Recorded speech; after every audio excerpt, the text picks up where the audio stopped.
welcome back to our homestead. Today I picked a little pile of these beautiful beans that I have, and they're so great to be eaten fresh or cooked, preserved. And today I want to show you guys how I can preserve them in the most natural way that they're going to be very, very beneficial to our health. I'm going to ferment them so they will have natural probiotics, and they're going to have probiotics because they're going to be fermented, and they're going to be prebiotics because they're full of fiber, so they're going to be a perfect combination for our gut health. So this is what I've done so far. I picked them today from my bushes and I washed them and I didn't do anything else. And then I also harvested a few other things that we're going to need for fermentation. All right, so I've got a few other things that I'm going to need for today's fermentation. Well, we have these beautiful garlics. Look at this. It's from one head of my garlic that I just harvested.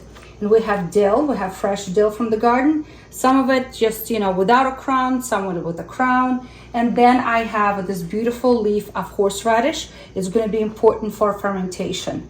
Obviously, we're going to use salt. And I have coarse sea salt, and we're going to be using that. I like to use non-iodized salt. And then I have here some peppercorns, and I have some juniper berries. And you know what? Today I feel generous. I'm going to add about a teaspoon, or maybe half a teaspoon to a teaspoon of seeds of mustard seeds. They're going to add a nice color and flavor as well. All right, so that's what I'm going to need. And obviously I'm going to need water. So here's my water. This is our well water, and I like to be nice and clear water without any kind of chlorine or anything else. So if you guys live in a city with tap water, city water, I recommend using filtered water. So I need to make my brine. That's what I need to work on right now. So this is my recipe for brine. I'm gonna take a quart jar, and to this quart jar, I'm gonna add 2 tablespoons of salt. Okay, 2 tablespoons of salt. And to that, I'm going to be adding just a little bit of hot water. And I just boiled recently some water, and I'm going to pour a little bit. And the reason why I like to do that is because it's going to allow this salt to dissolve very, very quickly. All right, let this dissolve. Notice how I'm making the brine, my salt water brine, separately from after I put everything together. And the reason why is because I need to measure salt to water. So the ratio for 1 quart of water, I'm going to need 2 tablespoons of salt. So if you guys making a small batch and you're gonna use just a pint of water, then 1 tablespoon will be enough. Okay, so now I'm just gonna top everything off with cold water, and my brine is done, and I'm going to put it aside for now.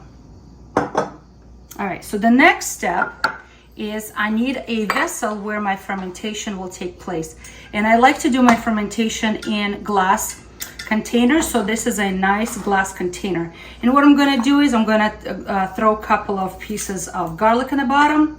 You can leave it whole, or you can just break them down into little pieces, and I'm going to be throwing some horseradish leaf and some crowns of dill on the bottom. Okay, they're gonna sit at the bottom. Now I need to work on my beans. I need to make sure that they're very, very clean and without blemish. And you can leave them whole just like this, or you can break them in half if you want to. All right, and I'm just gonna drop them in here. All right, just like that.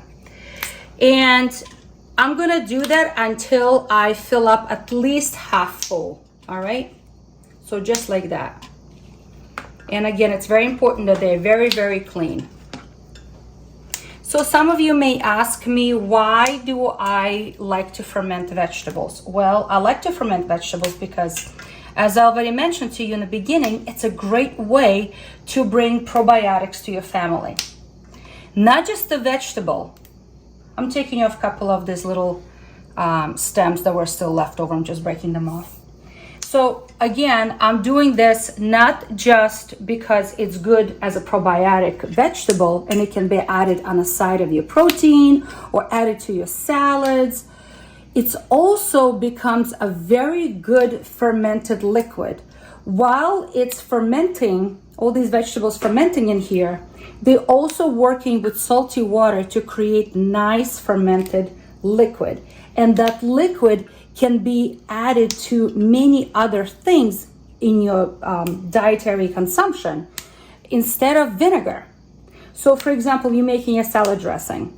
You can go ahead, grab a couple of tablespoons from here of this fermented liquid and add it into your salad dressing instead of vinegar. And you're going to be bringing that beautiful probiotic liquid that we so need, okay, to your family and for yourself.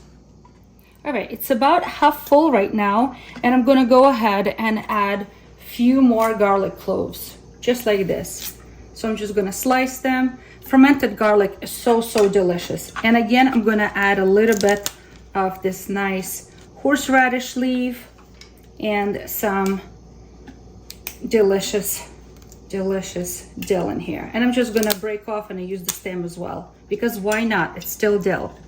All right, so I'm going to continue layering everything in here, and I'm going to continue adding more beans. So sometimes people reach out to me and ask me to help them with various health situations they may be dealing. You know, they frequently getting sick, they feel like the immune system is not up to par, and they want to help with that, or their sleep is not good, or they can't lose weight.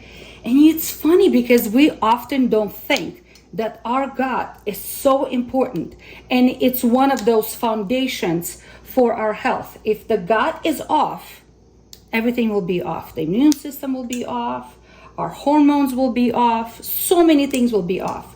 So I often say to people, you need to go back to the basics and start eating the most basic, simple, nutrient-rich foods that are going to heal your gut and restore your nutrition balance, right?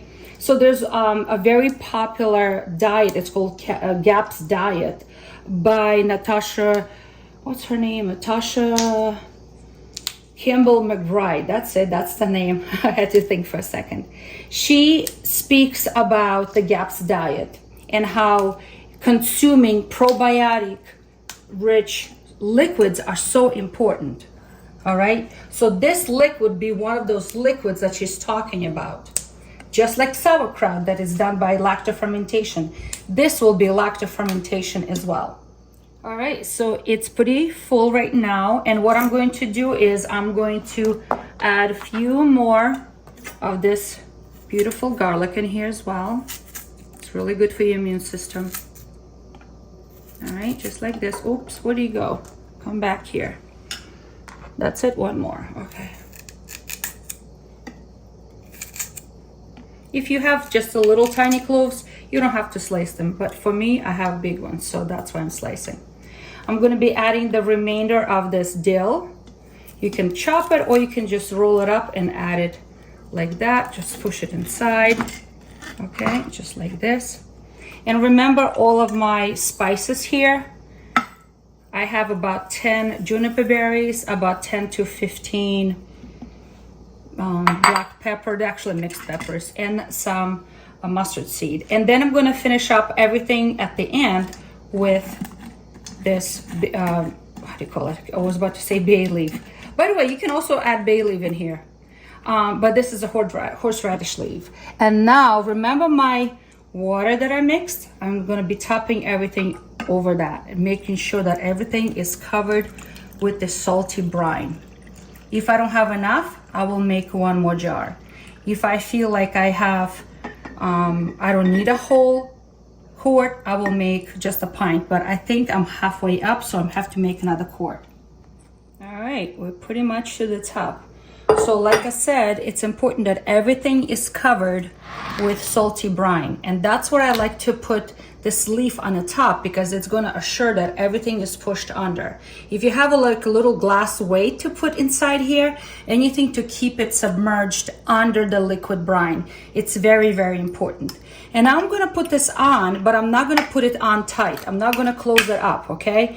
I'm going to leave it open just like this, loosely, because guess what? This is a fermentation. And pretty soon you're going to see bubbles running up, okay? And maybe even a little bit of foam beginning to collect on top, that nice foamy, nice sour smell. And that is, my friends, fermentation taking place. So sometimes this liquid begins to bubble over. So to prevent a mess in my kitchen, I like to put it inside a glass container so it will collect that on the bottom of my glass container. And this, my friend, is now going to sit and rest in my kitchen. All right, friends, that's it. So now fermentation, how long is it going to take? Well, because it's summer, August, it's super hot outside. So it's not going to take that long for these beans to begin the fermentation process. I say 3 to 4 days and you can start tasting them, but that's not the complete fermentation. The fermentation takes a long time. And even when you eat them 3 months, 6 months, 9 months, a year later, they are still fermented and they are preserved. So this is what I like to do. Once the first stage of fermentation is completed, and that means 3, 4, 5 days in my kitchen counter, I'm going to actually close it at that time. Okay, I'll seal it, I'll close it, and I'll put it in the fridge where it's nice and cold, or I will put it in the basement where it's very, very cold as well. And that's where the fermentation will slow down, and yet the fermentation will continue, but super slow rate. And it's gonna sit and do its thing for many, many months, okay? So you can go take out a few beans, add them to your salad, take a little bit of that liquid, add it to your salad, or just munch on it because they're going to be nicely salty, fermented, yet crunchy. And the reason why they're crunchy, because of some of the things I added. Remember how I put that horseradish leaf? That good tannin is going to help to remain the beans very crunchy on the bite. They're not going to be mushy, okay? So, friends, I hope you learn to do some simple fermentation. Let me open this. Simple fermentation and feed your family healthy, nutritious foods. So friends, be encouraged and try something new.